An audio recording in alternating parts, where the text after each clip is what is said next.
Hey, Brandon. Yo. Guess what? Pray us in. Let's do this, Heavenly Father. Yes, we sir. just ask for your guidance and protection, and we just ask that the Holy Spirit go before us and guide our words, and hopefully we can help someone out there that's been through something similar. Amen. Amen. Let's go to work.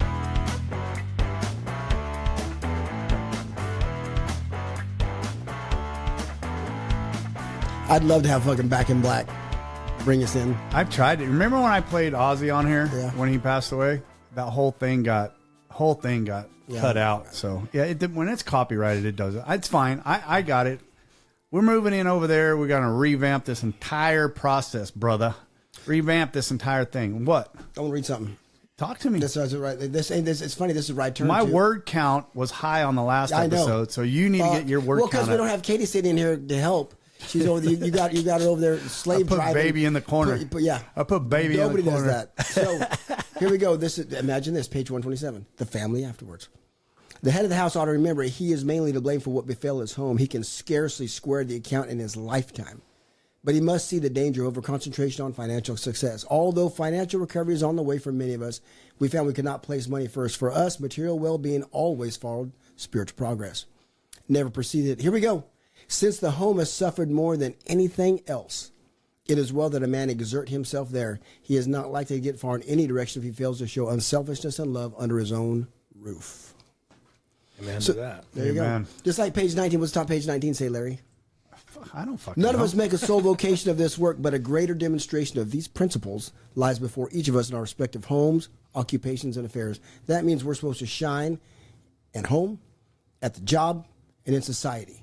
We go to meetings to get strength and give strength. We don't live there. That's right. As opposed to what Amen Brandy, to that, too. that's what Brandy used to say. I'm going to fucking stay in these rooms. I'm never going to go hunting again. I'm ever gonna been fucking tested bitch. for I'm going to just go to the room. Yeah, he was miserable. Have you ever been tested for autism? Me? I'm on the spectrum. Fuck off. Fuck me. What's on top page 19? Fuck, how the fuck would I know? I can't even remember what I had for breakfast. Jesus Linguiça and Christ. eggs for me. Anyways, Brandon, Yo. who's here? I have brought my lovely wife, Jamie, along. Man, this is why Rob... Sorry, I guess I should shut the fuck up. Say it. Promise? Hi, Jamie. Hi, how are you? I'm good. This is why Rob read The Family Afterwards, because the episode 92 was Justin and Brandon. Yep. And now we got Jamie, right, to come in and talk about, the wife. We've had Katie on, we've had Bonnie on. Well, because several times. after that podcast, people are thinking, how the, especially the brothers that know Brandon, how the hell did he get a son like that? You're about to get your answer. Yep. Yeah. The parent that did the raising is here Well, that same with Katie. I mean, thank God for her. now. Yeah. Oh, I made plenty of mistakes. So Well, you did a lot of good mistakes because Justin was an amazing to listen to. He stumped me a few times on just at all listening, and that don't happen very often. And it don't happen by accident, kid. It doesn't. No, it doesn't. We've all raised kids. That shit don't happen by accident. There's some good stuff happening. So lay into this. Jamie, I know you're really, really nervous, but can you please stay to the microphone? yes, Thank you. Otherwise, our listeners go, this is what they're going to hear is like this. So I'm going to get to Hit me. before we get to all the down and dirty of which we're not going to. The greatest hell we're not. We will. But one of the greatest compliments I've heard of a wife give a husband was this. We went to dinner last week. Jamie and Brandon and Bonnie and I went to steak. And I got the prime rib was fucking Yeah, I was jealous after I that saw prime rib was good. We went to Batchy's, and we got a good tax return back this year. Thank you, Donald Trump. I don't care what anybody thinks. Regardless, we got a good tax return back, and I'm going to thank him for that. Anyway, so my wife's getting carpet and baseboards is what she's wanted. Says I knew that's what she's been wanting, so we can afford it. And they got married the same year we did, just a few months before. So our 25th anniversary is coming up, and I go, my wife's getting carpet, and I go, Jamie, what are you getting? She goes, I got a sober husband. That's all I need. Yeah.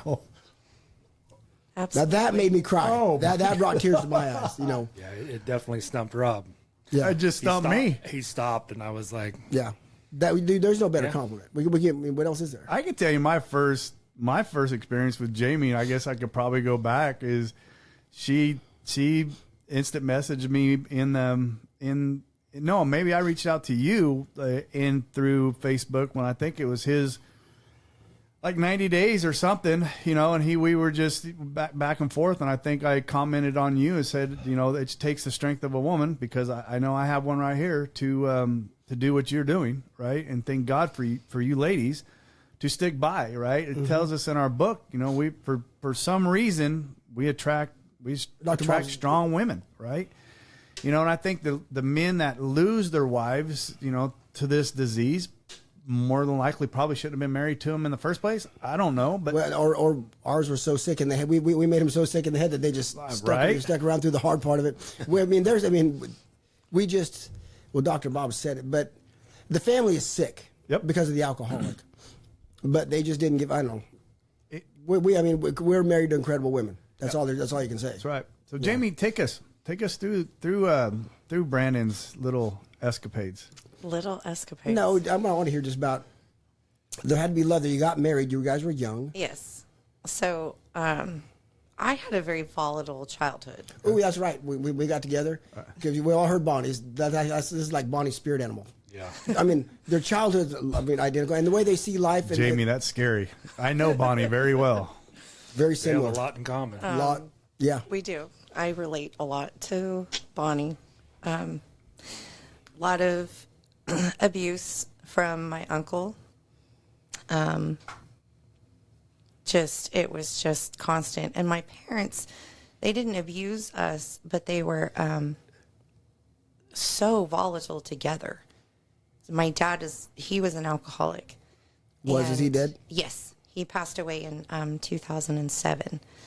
But man, they were both very antagonistic. And so my dad would say something, my mom would fire back, and before I knew it, fists were flying, and she gave as good as she got. Wow. And physical. And it was, it was really just there was no calm with my parents.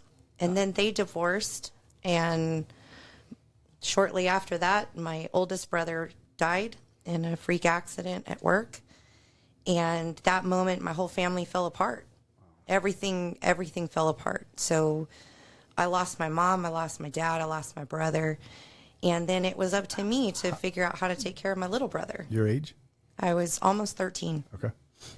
And so I didn't know what to do, and so I just did what I thought I could do to help with my little brother. And by the time I was about 15, everybody just wanted to pretend as if my brother didn't exist.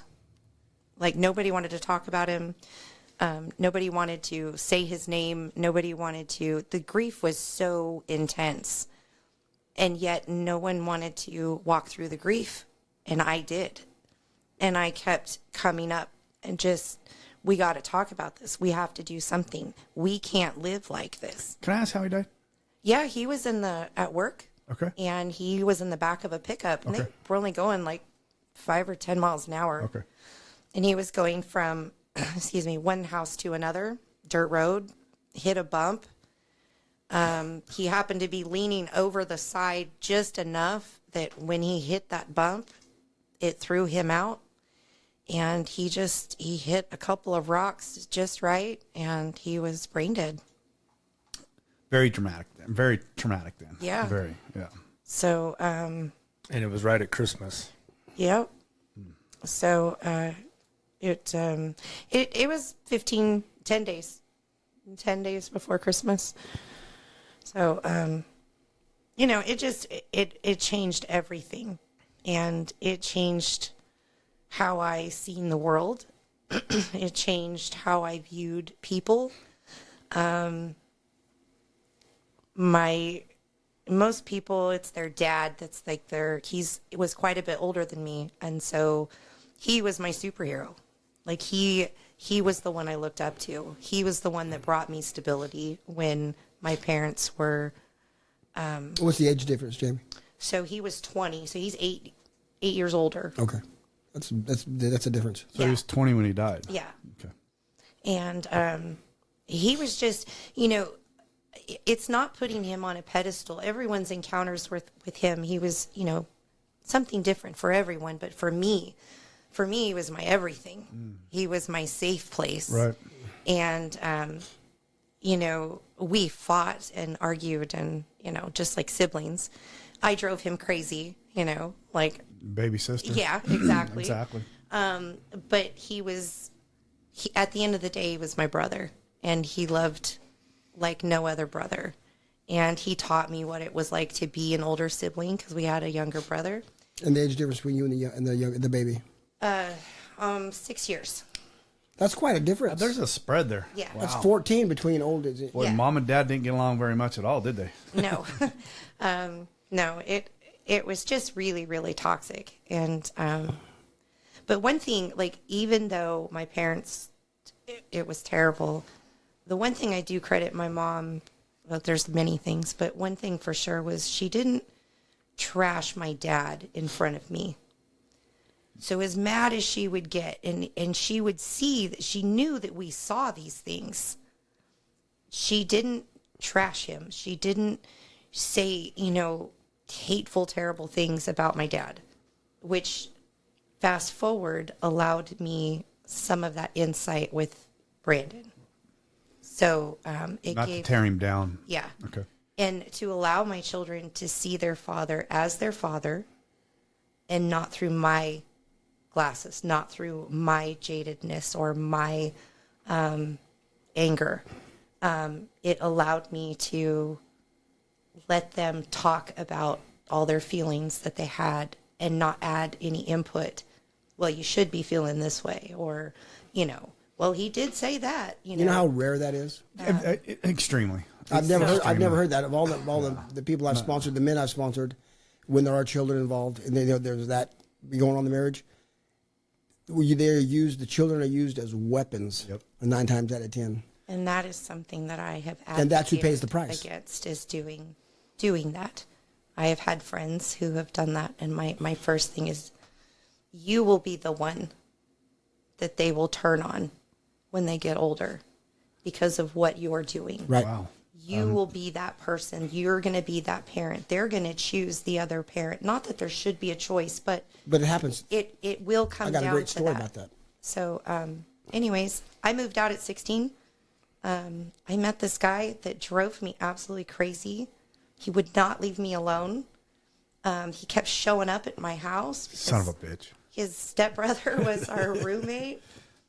And I moved to Oakdale thinking, okay, like, he's not going to follow me. He's like, but he worked right down the street.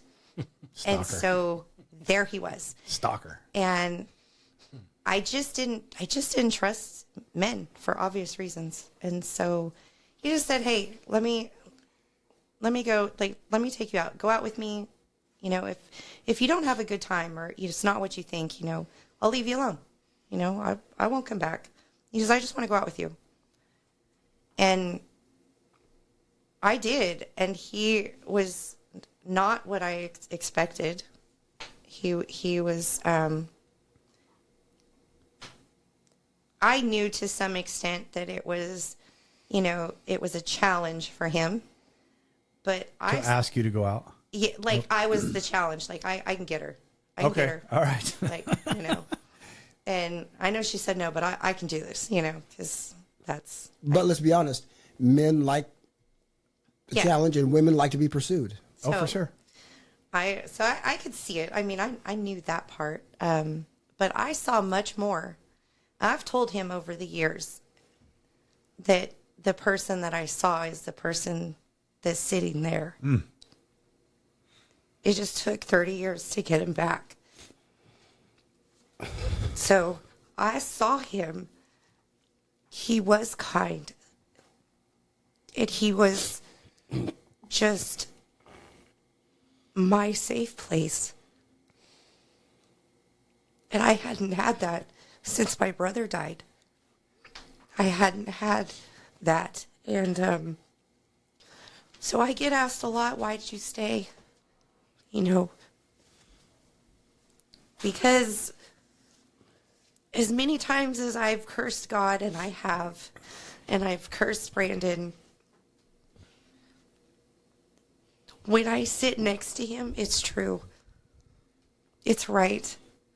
No matter how mad I've been, and no matter all the terrible things that we've been through, it's just true.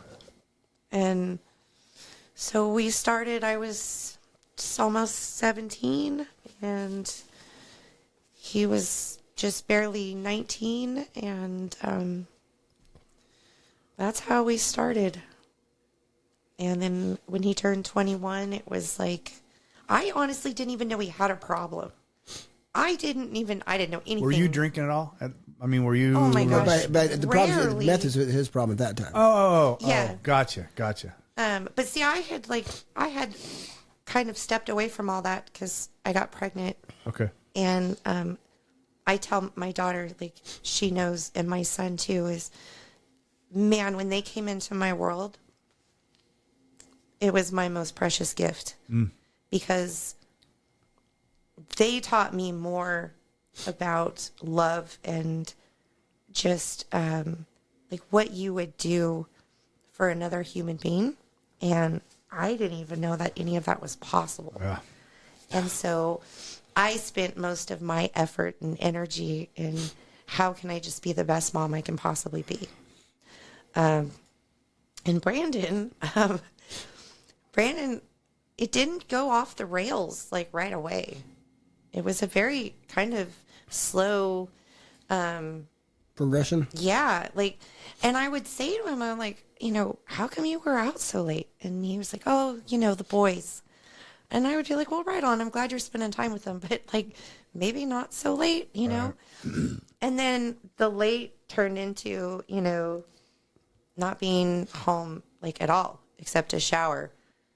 And then it was like, well, okay, what, I don't understand. And so little by little, it was very, very slow, progressive, but little by little, I could see him slipping away. And so I was trying to like fight for him because I'm like thinking, what's happening? And then before I knew it, I was pregnant with our son, and I was just like, okay, neither one of us are fit at this point. Like, this is, so it snowballed. And then before I knew it, like, we were just in the thick of it. And it was, you just put your head down and you raise your chin one day, and it's just like, what happened? Right. Were your kids involved in like school? And so like, oh yes. So all the activities are involved. So that's consuming your mind. Yep. And you're able to put away Brandon because you're consuming your mind as mom. Yeah. Well, and I had to. And dad, kind of. Yeah. And I had to because if I continue, and I learned. Yes, Rob. Yes, she was being mom and dad. And dad. Yeah. Thank you. Yeah. But yeah, I continued it for about 8 or 10 years. Just like fighting him. Like, what is going on? Like, why are you doing all this? Like, I am here, your kids are here. And I had to make a decision because I was so miserable, and I was searching for answers. I was searching for, like, how did we get to this point? Like, what did I do wrong? Or, why aren't we enough? Like, I didn't understand alcoholism, which is crazy because my dad was, and I knew my dad had a problem, but I didn't understand alcoholism as a disease. I thought it was a choice. I thought it was, you were sad and mad at your spouse, or, right. And you would just go Fuck you drinking. Yeah. And I kind of just thought that's what it was. And I had to make a decision because I had some health issues happening. And, before we got all the test results back, of course, they tell you all the worst stuff, and they say, look, if it's what we think it is, there aren't a lot of surgical options, amputation of your arm, blah, blah, blah. And I was like, wait, what? I was just like, and I remember sitting with him in my truck outside the gym, and our son was in the gym, and I remember begging him because I was like, if something happens to me, they need you. And I can't keep being you. So like, I need you to like show grace with Bubby. I need you, you know, to hold space for Brianna. Like, I need you to step up. Like, I need you to be their parent. And it was literally like, as soon as they told me that I was going to be okay, that they still wanted to monitor the mass it's in my bone. They still want to monitor it, and they still wanted to measure it, keep an eye on it. But as of right now, that's where we're at. We were just going to watch it. And I was like, okay, he was back on it. I mean, and it was 10 toes down, and he was like. But you backed off for a little bit on that? Yeah. On that note? Yeah, he did.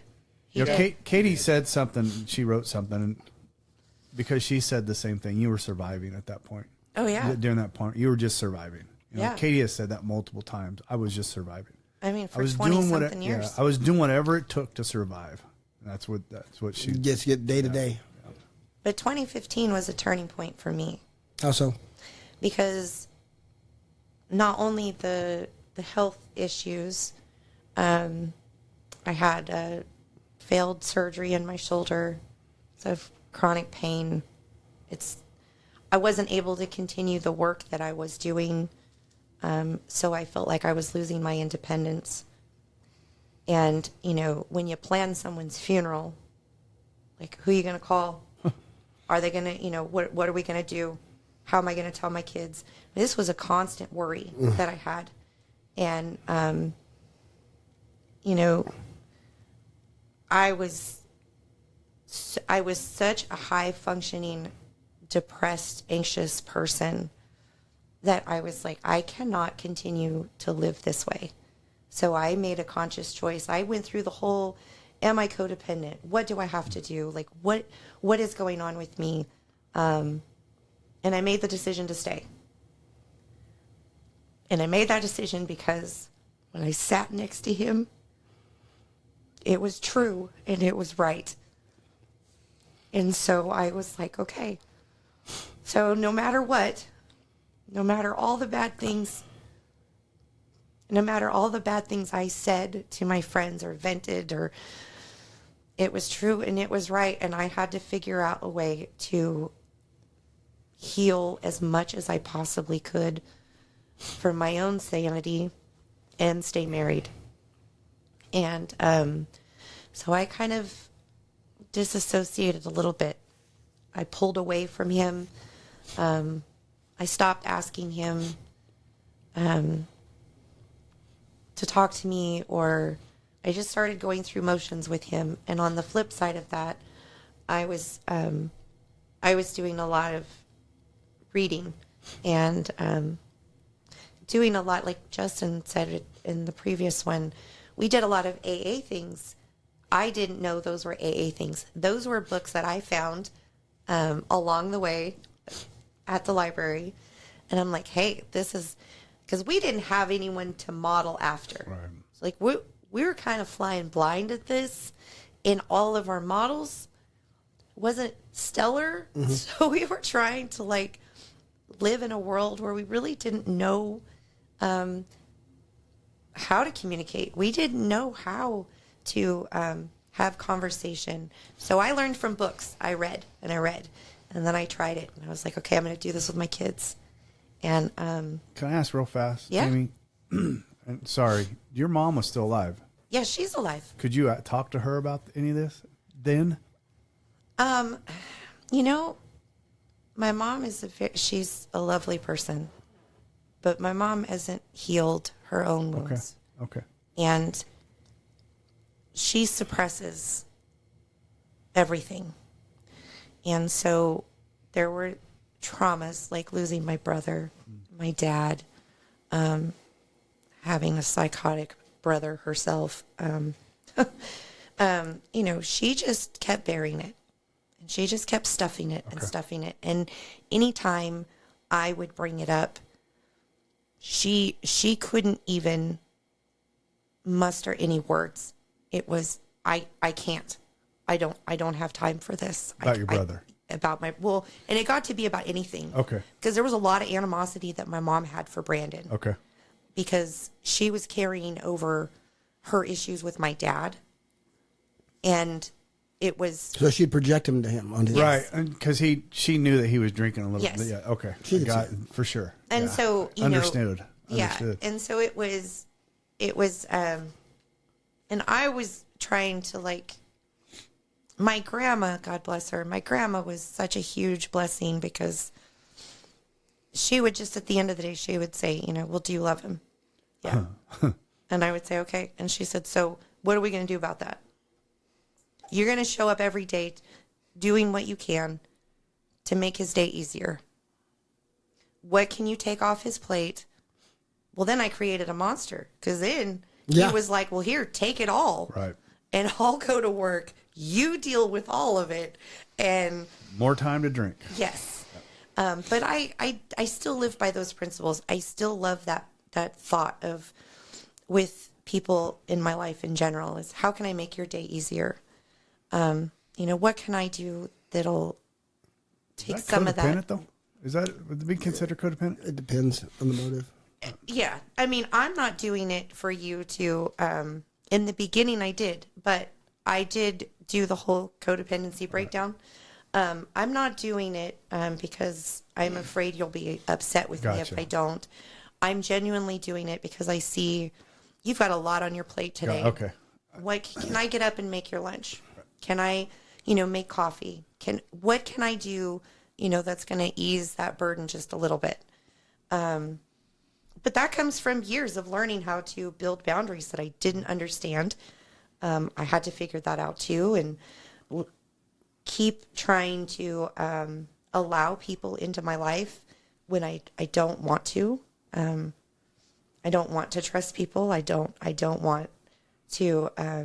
You don't like Bonnie. You don't like people. I was just say, you sound like we're sitting across from Bonnie right now. Yes. So. I mean, I genuinely feel that Do you there like to are punch good people? Yes, In the there are a throat? good amount of people that need a good throat punch. Throat punch a bitch.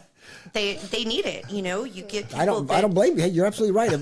That's where we are in society today. Because back in the day, nobody you get is punched in held the head. accountable for No. how they behave. I agree with you. So, anyways, but yes, it's been, it's crazy because I have forgotten a lot of. There's a lot I don't remember, and I know that is part of just surviving, putting my head down. It's self-preservation. Yeah, it's that self-preservation because this, as I said, as we go, shit like I was just talking to you about. I had somebody pass away, and wow, did I have a flood of memories come back. I forgot a lot of shit. Yeah. A lot of shit until this guy, I heard he passed away, and I was like, I had to deal with that yesterday, so I understood.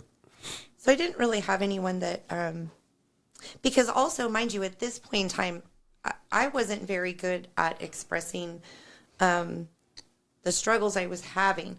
I was just angry because he was out partying and drinking, and I'm trying to raise 2 kids in a household that's chaotic, and I'm doing everything I can to keep the chaos to a minimum, which is not healthy either. So Brandon don't get angry? Yes. When the kids don't see, the kids aren't as affected as they would be. You try to shield them and protect them. And so so my delivery wasn't great either. And so when I would reach for somebody to, like, I wanted them to tell me, like, what was wrong with me? Like, what was I doing that caused him to do what he was doing? And it all boiled down to, you just need to leave. I'm like, but that's I don't want to. Right. That's not what I want. And so it took me a long time to learn how, I got to where I would just keep my mouth shut. Because the advice that I was getting wasn't really healthy advice. And I wasn't asking the right questions because I didn't know what to ask.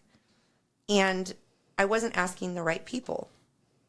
I wasn't asking people that had a healthy, good marriage. I was asking people that were either alcoholics themselves in a dysfunctional, because these are the people that I knew. I didn't really know anybody that had a healthy long-term marriage. And the ones I did had died. So I got to where it just, it was, what can you do to heal as much as you can? And to minimize the damage. And so that is where a lot of the things with my kids was their opinion of him is truly their opinion of him. That isn't, I never use them as leverage. I would never tell them, like, just tell him, well, if you don't, the kids are going to hate you. Or I was quite the opposite. It was, please don't do this. We don't want our children to look at us like we looked at our dads. And we promised that we wouldn't do that they would not look at us and have those feelings that we have towards our fathers. And it was just a reminder, and I probably sound like a broken record just telling him, and he just kept beating himself up, and then it would just cycle would repeat. Guilt, shame, remorse, drink. Right. Guilt, shame, remorse, drink. Guilt, shame, remorse, drink, use. Yeah. Yes. Over and over again. And years. so, yeah. So, I've tried to keep the relationship with him and his kids, even when I wasn't even sure if we had a relationship. I mean, there were so many times I had no idea what was going to happen. And I honest to God thought I would bury him before anything else. And so, I mean, the sirens, anytime a phone would ring, it just immediately was, And we don't, when we've all said it, the three of us, I guarantee have said it. I'm not hurting anybody. Bills are paid, blah, blah, blah. We don't think about that because my parents are dead. They died long before I got sober. I worked with my father.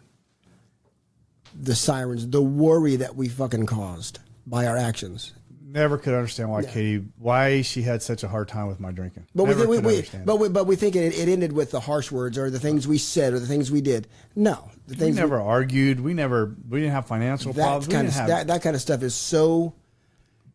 But it was that damage. Yeah, but it was just a simple fact that she saw me killing myself. She knew it, right? That was the rough part for her to watch. It is. It's very difficult because, especially when you love someone, you want to step back. You want to look away. Like you want to say, if you're going to continue to do this, at least for me, I can't watch you do this. And then I think, is that what you do when you truly love someone? Is that what you do? Do you really walk away from them? And I struggled with that. I struggled with, how would I want, I wasn't an alcoholic, but how would I want someone to show up for me? Someone that said that, because I've had plenty of people tell me they love me and stab me in the back as quick as they said it. True fact. And so it's been very important to me that when I tell you that, when I say that to somebody, that there are no strings attached. I have no ulterior motive. There's no hidden agenda. I love you with all your faults, all your bad decisions. I accept it. And that's how I felt with him. And if that's truly how I felt, could I walk away? And it was always no. Brandon, at some point, did you feel fraction, or did you? I don't know if that's the right word. How hard did you feel it? It had been there for a while. She told me one time, she says, are we even married or are we just living together? We're just roommates. And it's what it was. At certain points, that's where we were at. And I didn't want to take any steps to make it any better. Or if I did, I'd just fuck it up in a few days. Because I didn't have to drink every single day. I could go a few days. But did you have to have something, though? Yeah. I would drink moderately. Drink 8 or 10 beers instead of 15 or 20 and not get completely out there. There's that alcoholic brain, though. Yeah. Moderately 6 or 8, right? That's moderate. That's a fucking lot of He beer. said 8 or 10. He didn't say 6 or 8. He said 8 or 10. I heard Right. That's not moderate. For me, it was either a fifth or 2. I could do 3 pints or a fifth. But it would never last. Right. I mean, because, alcoholic. knowing what I know now, that it's never going to happen. No. You know, I can't moderate. And I learned that when I went back out the last time, because I thought that I was good. You know, in between 30 years between rehabs, that was what I needed. And someone foolishly told me that. They said, you just needed a reset. And I thought, they're right. That's what I needed, was a reset. Now, if I go back, I can handle this. You need to find that prick and punch him. And it didn't take long, and I was, back to where I was or worse. And so I just wasn't ready to make the changes in my mind like I've done now to make things better. And I mean, I'm really glad that I did. I know she's glad. I am. I'm very glad. I told her, I wrote her a card at Valentine's Day, and I put in there, I said, I need like 30 or 40 more Valentines to make this up to you, because the last 30 were pretty bad. And I meant it. No, it was very sweet. It was more than that. It was very sweet. I need a lot of time to make up for all the time I wasted and I ruined. And But I tell him I don't expect him to move mountains. And that was that right there, Brandon, that leaving amends, right? We talk about, you can't continue to feel that way, because the longer you feel that way, I don't. Right? We're bringing it all up. Right. And No. That was my apprehension. But don't ever forget it. Don't ever fucking forget it. Don't forget. Rob, you're correct, but our wives don't want us to continually grovel over that. They're happy we're at right now. Yep. We're here. Yes. Fuck everything. We're here. Yep. Don't bring this shit up no more. Don't grovel about it. Let's go. And Jaime is amazing at that. I don't get. So is Katie. I don't get the stuff thrown back like, well, remember this and remember you when you said. Well, but that. you know what happens, and I'm dealing with that right now with a gentleman that's going on, and guess what? It's destroyed. Yeah. The relationship's destroyed. Yeah, now. destroyed. Well, but then here's the great gift that my wife gave me when I went to do my night step amends and sat down. I did the kids, and she says, I don't care. I don't care about yesterday. All I care about is where we go from here today. Yeah. What a gift. And I told Katie right from the very beginning when I was doing my amends, I can't do an apology tour with you. I can't. Well, I was supposed to won't. apologize anyway, remember? What your sponsor say? But he was a fucking dummy, though.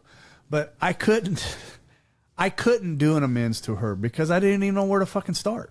I didn't even know where to start. Yeah, I mean, mine was pretty generic. It was, and then that's when I talked. You had to mentioned you that on the guys. Saturday as well. Kind of. Yeah, I did. Well, and she even said, she goes, that was kind of, I let you go on that because, and I felt like saying, well, yeah, I'd be there for a week telling you. I didn't want him to break everything down. Yeah. It was more like he came to me. He was like, I know what I did. You know what I did. It's kind of the way I asked Katie to marry me. I was like, if I buy that ring, will you marry me? Okay. And it was kind of like, okay, like I know where your heart is. Like I know that this is very difficult for you. Yeah. So this isn't a pass. I'm gonna give you this because you needed that momentum to go into amends with his kids. And that to me was far more important because I know me. So I'm like, okay, I'll be fine. So I just said, okay. But I said it would be nice to have for you to put some thought into it to come back. Not that I'm going to throw it in his face or not that I need him to bullet point everything. Right. But more of a recognition of just I've had to come to terms with our past. And it's more of that. It's more coming to terms with I've screwed up. You've screwed up. But now we need to make a choice. We want to create a new marriage. Right. It can't be like it was before. I don't want it like it was before. So we have to make a decision to move forward. That's why it's important to not throw things back in people's faces, especially when they're making that living amends, when they're working on showing up better every day. It serves no one. to bring something up from someone's past and say, you know, do you remember this? You know, and it's hard. It's hard for us because it is for me. Let me make sure I say it was hard for me because there was never going to be a thing that I could apologize for one certain incident. Right? I didn't have. For me, I didn't have incidents. I had a whole 10 years of shit. Right? I had. But women remember. They do. Moments. You know, and I was blessed where, you know, Katie, when I went to her and I'm like, you know, I didn't know how to do it. I didn't. Right? How the fuck do you apologize for dragging the person that you love the most through just piles and piles of shit? How do you can't. So that's where I say I couldn't do it to my daughters, right? I couldn't do it to my wife. I just couldn't say this is what I hear. You know, we've had moments, you know, me and Kenneth had moments. Me and Miranda's had, and me and Katie have. You know, Katie and I something will trigger with us now, and we'll go into a discussion that is deep. You know, I'm talking deep shit that's like back. But what Jamie said is, you know, I don't expect him to move mountains. That's what we want. We would rather you ask us, hey, I don't need any words. Go move that fucking mountain and we're good. We'll dig till we're dead. Just because we want to fix. Once we have that feeling, all we want to do is fix and make right. Yeah. And it takes time. Right. It does. And to build trust. And it takes time. There's not one act that's going to cover nothing. A decade plus or 30 years of that. It's just not going to. Couple questions, Jamie, is when did you, because when Kim and Mike were in here, I think Kim said it and it was just. This is Kim and Mike Stillman. God, it was just the way she said it. I wish I could repeat it, but she basically said, when I finally turned him over to God. She gave him over to God. She said, I finally gave him over to God is when he got sober. But it's when she also had peace too. She was like, she had peace and she finally quit fighting. And it was shortly after that he got sober. And I truly believe it was the same thing with Katie. When she turned me over and was like, stopped, I felt it. The fight stop. And I'm like, that's what scared the shit out of me. It's like, oh shit, she's not fighting anymore. You know, did you at some point stop and just turn him over? Yeah, but it took a lot longer. Did it? For him to get sober. 2015, that was my... Okay, you did. That was my turning point. Well, it took you 10 years then. 9. Yeah.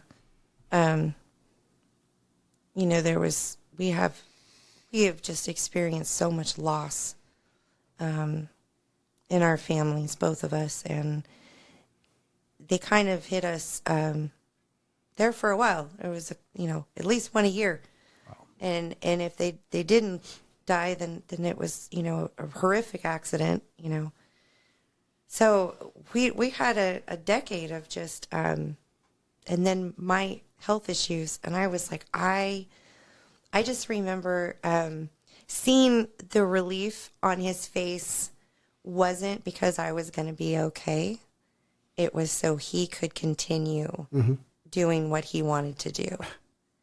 And that was like, when I saw that, we were leaving oncology at UCSF, and I thought, okay, I got you. Wow. And that's when I got home, and I prayed, and I thought, you just please help me just let go. And it's funny because I've had the same prayer for other family members this past few years. Please help me let go. Like, help me still love, but to let go. And so it was really hard, but that's when I really started to kind of pull away a little bit because I couldn't be in the thick of it. I knew there was no way I was going to survive another 20 years like the previous. So yes, 2015 was I just turned him over. I was just like, whatever happens, happens. Did you feel that? Did I ask that? You did. No. I mean, I felt it over the years, but no, I don't. I couldn't tell you that. Yeah, I knew it in 2015 because we're so into our and now you understand what the one thing that pisses me off of the rooms, which I say different. There's a few things I say different. You know, when they come, I'll love you till you learn to love yourself. Fuck you. Alcohol only loves himself. Right. It may be a self-destructive, unhealthy kind of love, but all we cared about was ourselves, and that's why I tell them, I'll love you till you learn to love another human being. Because fuck, all you ever do is love yourself. That's all. I mean, it's just what it is, and there's the example. I felt it with Katie, because there was just no communication at home anymore. Zero. There were moments that I would see it, and that last drunk, I really saw it. Yeah, because me and Justin got toe to toe, and then she got between us, and the absolute hate she had in her eyes, I could just see it. How does Jason say it? She hated me. I was like, why do I always have what incomprehensible demoralization? Yeah, that look on their face. Yeah. When Kim, with Jason, all you're talking about, when Kim looked at him with that, I guarantee it was the same look. Just disgusted. Same look. Same exact look. It was just, what are you doing? Right. Like, yeah. I mean, it was just and that. I think that was a spiritual awakening, because when I woke up that next morning, I was like, I gotta change right now. I mean, this is gonna happen today. Were you at the meeting that day? No. Remember that was a Sunday. Right. I got up and went to work on Monday. Yeah. I came home early because I knew I had to patch. You didn't even make it all the way to work. No, I went to work that morning. Okay. I stayed a couple hours, maybe an hour and a half, and I went home. And I went in my trailer and I laid down for about 3 hours and just laid there and thought. And she was gone. She probably went out to the horses or something. And when she came back, I was sitting on the bed and I told her, I said, look, I know I messed up. She didn't want to hear it. She was. Same old shit again, huh? Yeah. And I told her, I said, I'll quit. I'll quit right now. I said, I will go pour out the beer and everything I got. And I won't take another drink. Those chiladas you bought. Yep. I remember. I'd finally found them in 12-ounce cans, and I was hung over, and I could have really used one. And I said, no, if you drink one, you've already proved to yourself what one does. And I just poured them all out. I was going to tell her, come watch, and I thought, no, just do it. Just do it and make the decision. And then Thursday is when I went to Escalon. And then the next Thursday is when I introduced myself to you. And I thought I owed him a men's. He goes, you go to Oakdale High School? I said, yeah. I go, do I owe you in a men's? No. Yeah. We had hair then. Yeah, back in high school. Yeah. And then I saw you, and I heard you say your name, and I was like, yeah, I went to school with that dude. I remember him. Cocky jock guy. I remember him. Little bastard. Yeah.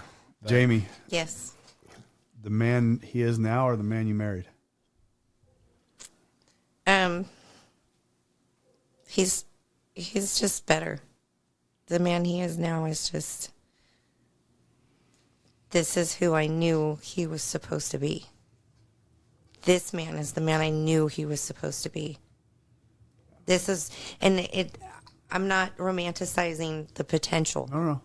This is, when no one else was around in the very beginning, who he showed up as, his true Brandon, that's him. And it took him a long time to see that. But, it's crazy because, like I tell people, I'm so proud of him. I am so proud. And I didn't have anything to really be proud of when it came to him for a long time. I mean, ashamed and all the other adjectives would. Other than our two children that are like, they are my most precious gift. Man, I would just be like, how are you just throwing away your life? How are you doing this? And I couldn't understand it. It didn't have anything to be proud of. And for a long time, people thought I made my husband up. It's kind of a joke in our family. We had quite a few people that thought that I was too embarrassed to admit that I was divorced.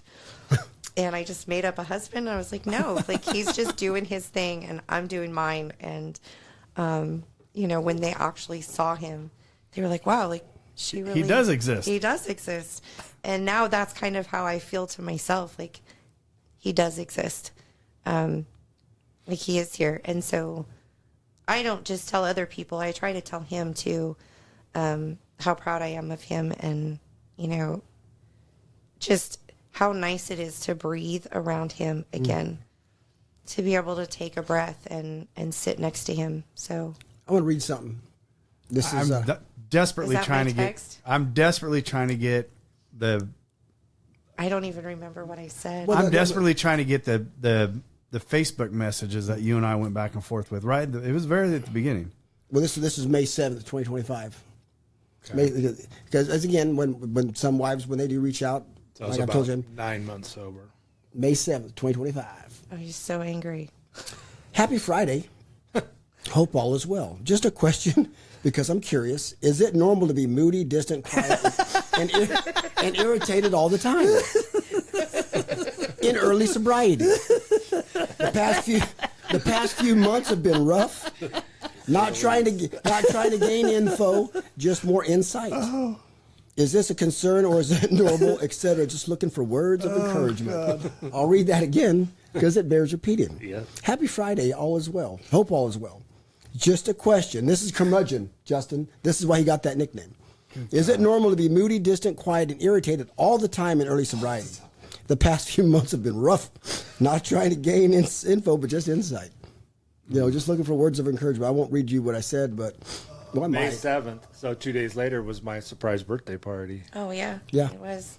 Well, because I knew about that. We've been working on that and keeping all the boys, Yeah, But he was pissed. surprised. He was pissed off at you because no one was saying nothing about his 50th coming up, and we were keeping it all hush hush. He was. Yeah. He was like, I think everybody's forgotten. I've always made a big deal about my birthday. Oh yeah, but she was doing it on purpose, to keeping it all hush hush, so you wouldn't get nothing. He was getting his old selfish ass was getting pissed And off. I could see it, but I was I'm not giving in. No, I'm hell not no. telling him what we're doing. Yeah. But tell us about that. 2 days later, you have your surprise party. What was that like? Or, Was it before? The party was on the 5th. So it must have been after that. Where the hell were we at? We end up. I don't know. I'm trying to remember where we ended up going. Anyways. yeah. Whether the But message Brandon's was early before sobriety or was after. not. Oh, it was rough. My was first brutal. year was hell. It was brutal. Yeah. But once you got past the year, and I was just trying to give you. When I gave her Brand, I gave her words of encouragement. But then not everybody uses. There's a lot of people like Larry. It's great. Mine was not. His was not. No. I got what Brandon went through. I was that way the last 8 to 10 weeks of my alcoholism. I was an angry individual. I wanted to hate, kill, punch everybody. And about day 26 of my sobriety is when that left me, and it left me in an instant, and never even looked back again. Every day. Now, I went through some times, and you guys have heard me say this. I heard that little girl in the back of the room say, I heard myself laugh for the first time. Yeah. I went through some periods of time there. I didn't know how to be happy and have joy, but I wasn't angry, right? What I think it took was once I hit that year, and then I had a mission, start that new meeting. And I needed something. Yeah. And I think that really helped get me over that hump because I started. Service. I was just going to say it's service. I had to do something. I had to go do the legwork. Yeah. And that gave me something to do. And now I have to be there every Saturday. I needed some purpose, I guess. You get to. I needed something to keep me going. Because I was just I felt like I was floundering. But you did. But I that was just being sober. But it was a watershed moment for you. Because you've been giving back, but you didn't feel like, fuck, is this all there is? Yeah. But then we had some of the fishing. We've had fun, and we're coming up. Yeah. But you were just. It was a slow burn. It was. For some reason, it's But cut off. slow burns burn hotter. I have the one when she sent me that you have when you got baptized. Yes. And I asked her, did the water boil? That's the one I gave you. Okay, that's the one. But then, that's the one I was just looking at. But you had posted something, and I'll find it. We wasted too much time talking about it, but I was absolutely impressed with what Jaime said about Brandon, and she got it from the very beginning, right? She understood what he was going through. And I remember reaching out to you through Facebook saying, nice, you get it. He's getting there. And we had a conversation. It may even be based straight, and it doesn't matter. But, I mean, Jaime got it fairly early. I can remember that. Brandon took a little bit longer to realize, to buy into the system and to buy into what this thing is going to do. And it's going to tear you upside down. Turned him over, right? And got down to the cause and conditions of what the fuck was wrong with him. I think that's the first F word in 2 episodes. Yeah, I did. I landed about 4 of them today. So I had all of them with Kurt. Anyways, and it took him a little while, but once he got it,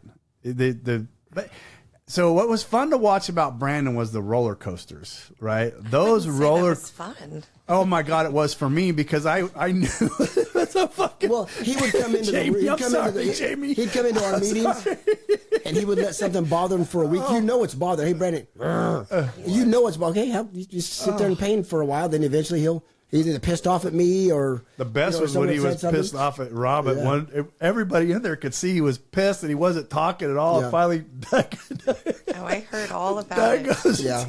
It's something on your mind? Oh boy, And then boy, I was just it? let it out, and then that's what I realized. Okay, these guys. That's what this meeting's Right. for. Maybe It's I didn't what? know at that that's time. it's for us. It was because I'd been to AA meetings and there's no back and forth. that meeting's very different. That Yeah. meeting saved my life. If Mondays and Saturdays all I have, That's all I got. I'm good. Right. That's all I need. That's I'm all good. I need. agree. Right. And my problem is I keep letting myself schedule myself out on Mondays, and I got to stop that. You missed a banger I last know. week, dude. It was. I know, The but Spirit of God was in that. Right. So heavy. It was amazing. right. Maybe because you weren't there, huh, Brandon? Yeah, fuck you. There's 2, you prick. You made me say F word a second time. I made you do that? Yeah, you did. Really? You pulled it out of me, you prick. Jesus. 2 pricks and a fuck. Brandon. Yes. How you feeling, buddy? You've had 2. I feel good. That was. You've had 2 of them now. Well, Yeah. And You know what? Why did we not have your daughter come? Why? we're gonna have to have her. Well, she has the baby. He's Okay. 2.5. We'll have to have Jamie come. Yeah. Have her come Right. when you get some time. No. And We'll- Jamie we'll can watch make it. Tough. Yeah. And yeah, the waterworks for me are gonna pour. Yeah. That. But Brandon, now that I want to ask a question for you. Now going to be your journey, Yes. because in 2015, after your wife, this fucking mic's pissed me Like off. your limp Peter. Wow. Hey, he's Sorry, Bonnie. We've spooned together. That's why he knows that shit. That's 5th step stuff. That's bullshit. Oh my goodness. I'll get on my little blue pills. You'll be fucked. Anyway, in 2015, Jamie's watershed moment. Yeah. When she saw, okay, he loves that, which is true, right? And then when God gives us that he turns our heart of stone into flesh again, and we feel, it's tight as a motherfucker, dude. Wow. Do you love your family? Because the watershed moment for you. Then or now? No. The watershed moment for you was when you were going to kill him, right? You threatened that, and then you got sober. Today, now. More than I ever did. Yeah, I mean, if I'd have kept And going, what about I'd either appreciation? killed myself, them, or just ruined everything. And when I heard Norm at primary told me one night, because I was a blackout drinker, and there for years I don't remember what happened after 6 o'clock, because I would come home from work and I would immediately it was hammered down to where I could. So I thought that's how I had to go to sleep. Amen. So I would start pounding him as soon as I could. Jamie would say, "I feel like I get an hour with you before you're incoherent," and I'd say, "Well, that's about right. You better hurry. Say what you need to say, and let's talk about it now because I'm on my way." Anyways, Norm from Primary Purpose, his son committed suicide, and he told me, he said, "Being a blackout drinker, you're lucky you quit when you did, because you may have done all of that in a blackout." All right. And I thought, and I heard that early on. That was within probably the first 90 days. It didn't really all sink in. I'm a slow learner. Oh boy. Yes. It's all starting to come together. I'm glad. I wish I'd have done it sooner, but I wouldn't have learned everything. I wouldn't be who I am. And I don't think this message would be as powerful if I'd have got sober God's timing. 20 years ago. God's timing. My and without a doubt, God's timing, because mine was some peckerhead who had some chairs turned around backwards. Yeah. That literally lit my world upside down before I got home to my family, right? Yours took many different things for you to for it to go there. Yeah. Rob's was different. We're all different. We all come about that differently.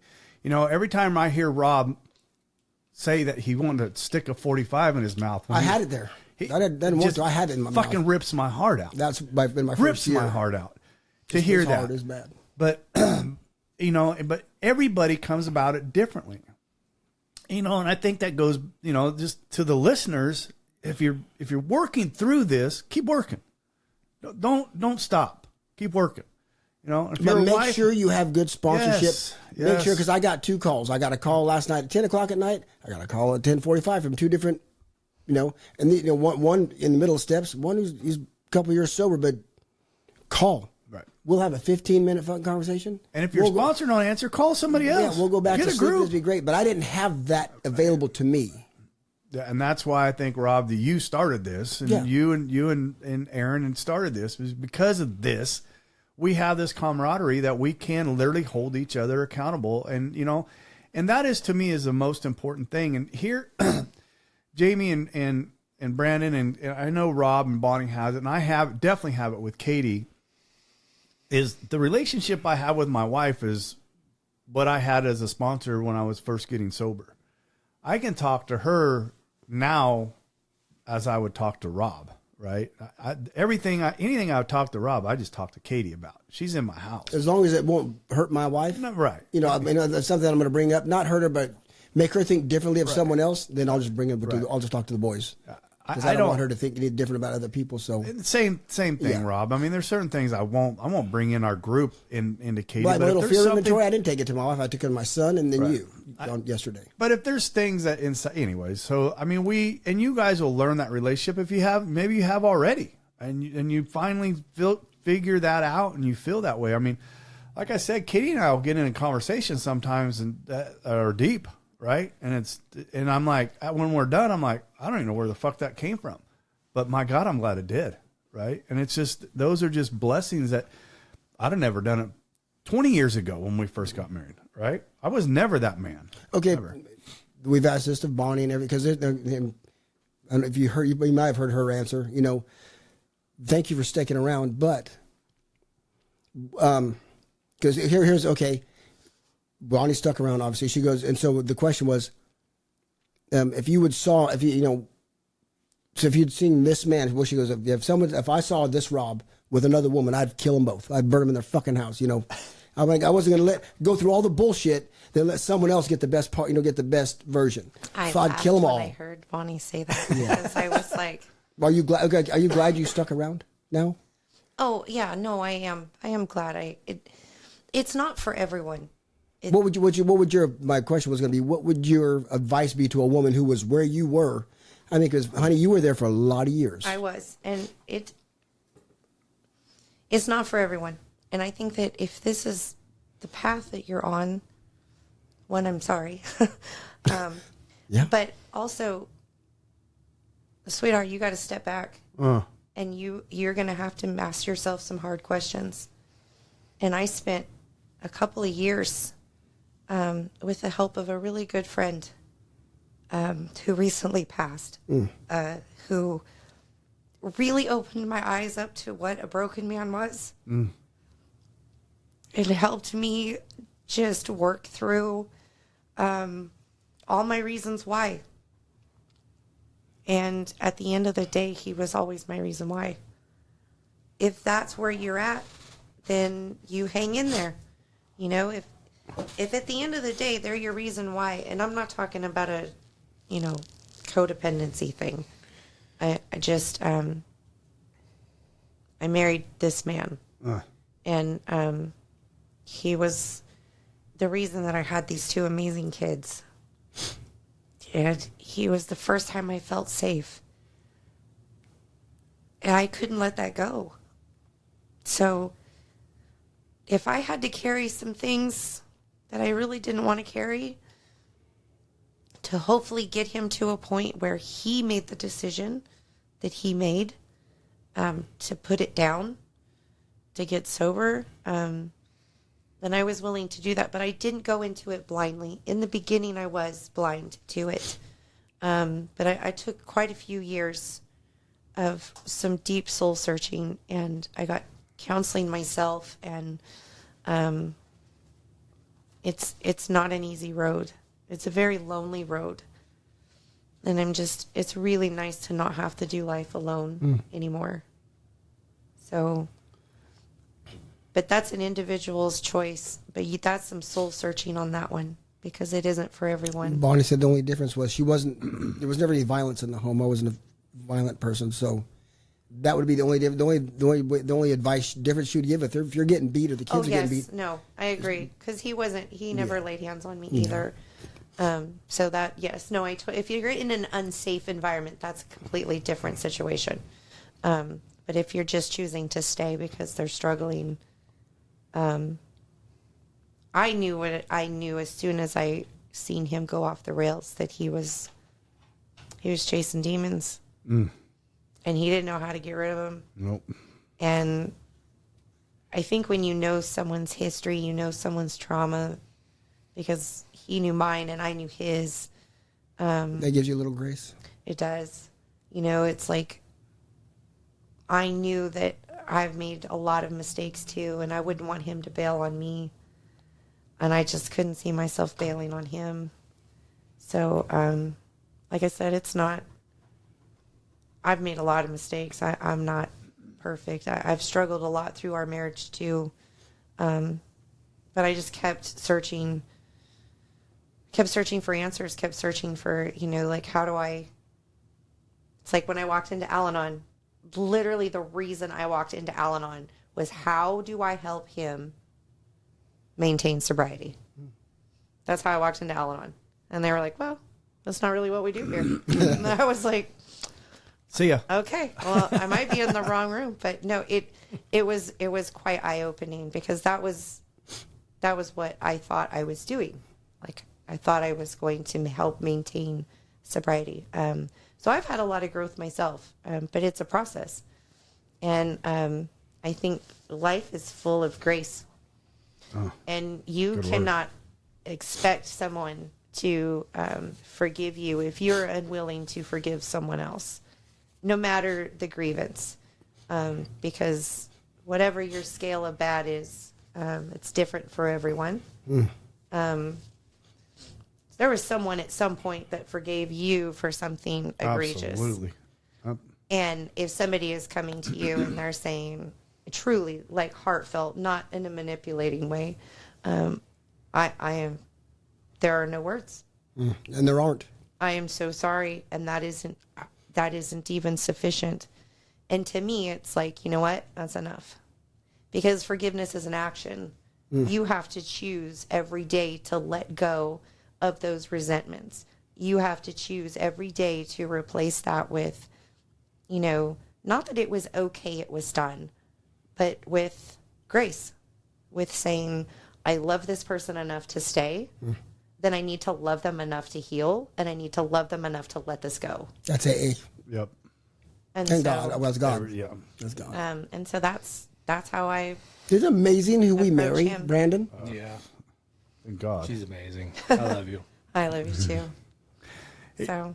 Quick question. Yes. What point in his journey, from the time he says I'm quitting, did you finally go, I think he's going to be okay? I think this one's going to stick. Yeah.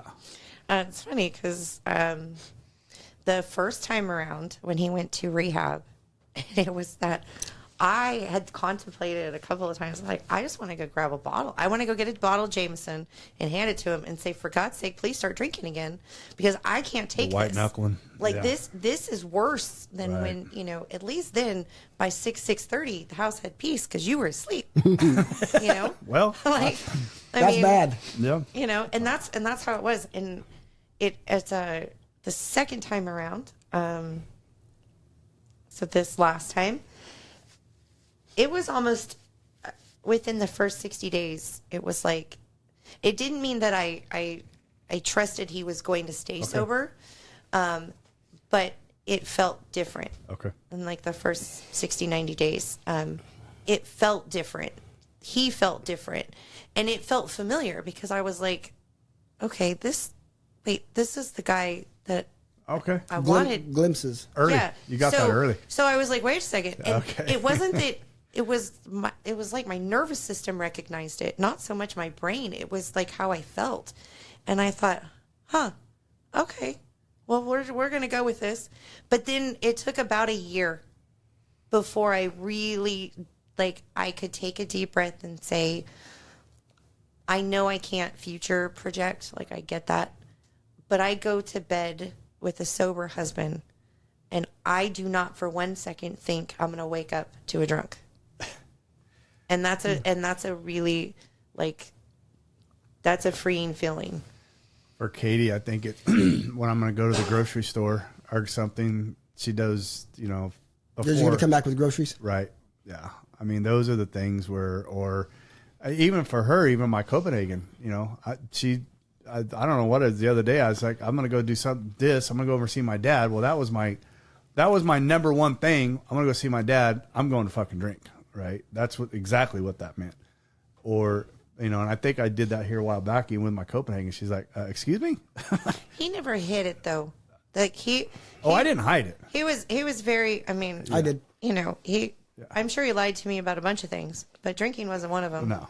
And so, I wasn't, if he tells me he's not drinking. Just when I first relapsed, I would tell you, I'm just going to drink 1 tall can and 1 shot. Yeah, I already knew. I was drinking 4 tall cans and 4 shots, and then I'd bring home one of each and be like, here we go. But I already knew that, though. Yeah. Katie's shaking her head over here. She knows. Yeah, I already knew because I had already seen, the red tips on the ears. Right, the red. And the fleshness, and so, and I would just look at him and just be like, we're so stupid. We think we're getting away with it. No, but it's a very freeing feeling to know that. But it took a while. It took a while to. I'm still working through waiting for that shoe to drop feeling. Not so much with him, more with family. Okay. It's been crazy because I blamed him for a lot of years, and I've apologized many times for this, but I blamed him a lot of years for the anxiety that I felt. I just felt like I would tell him, I was like, gosh, you contributed so much to and what's weird is he got sober and you still had it? He got sober, and my anxiety, the first time he got sober, my anxiety had gone away. And I was like, okay, this is really strange.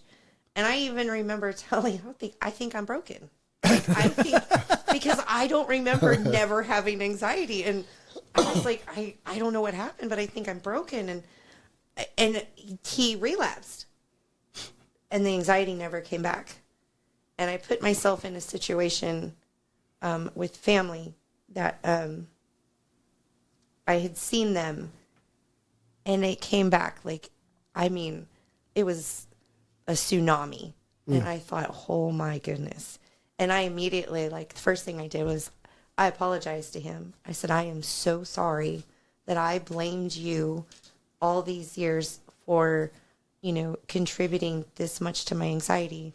And come to find out that, he did to some degree, I'm sure, but he didn't, it wasn't him. It's family. It was family. And that's why when I say it's so important, because when I sit next to him, it feels true. That's what I mean. Right. Because I had lost that for a while, for a long while. And so to have that back, I don't need a kitchen. I don't need a truck. I don't need carpet. I don't need carpet. I don't need those things. To me, it's, I needed that safety. I needed that person in your corner that, that never backs down. So. Well, you got him. Yes. I'm got grateful. Him.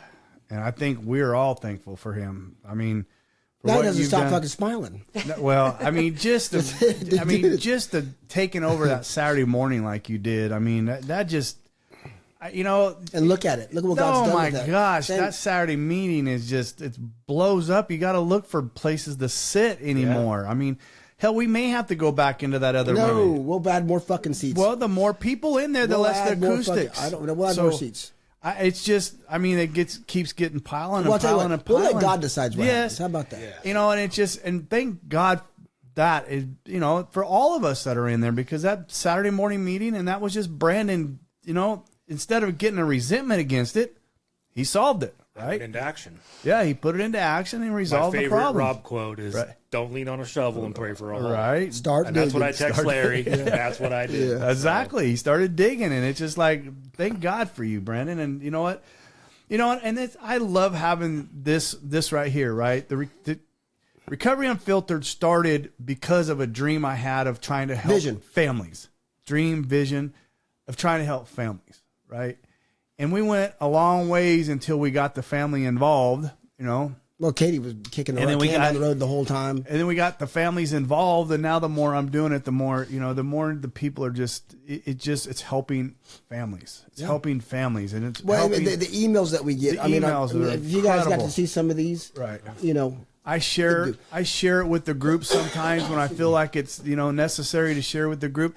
You know, I don't want people to think I'm bragging about this, but I want people to understand, you guys that have been on the podcast, you're all contributing to this, what we're doing. We're saving lives. But there's a man, because the 45 story that he has, and I had it in my mouth. And then there's a gentleman that came on, and he had one, and but the story that changed him wasn't mine, was Mary's. Yeah. Was something 99. Coconut 99. Yeah. That story touched him. Yep. It's what God does with these is what God does with these. Yep. You know, and it's just incredible what happens, and it's because people like Katie and Miranda, McKenna and Jaime, and you know, the Grace and Bonnie, and it's those people, not the addicts and the alcoholics. No, it's and the Justin children. and the children. The children and the wives are the ones that touch the most. Those are the ones that are helping save lives, because hopefully another alcoholic hears this and goes, I want to stop doing that to my family. Yeah. And I want to go down this road. Thank you. Right. And thank you yes. for not giving up on us when you had every fucking reason to do so. Absolutely.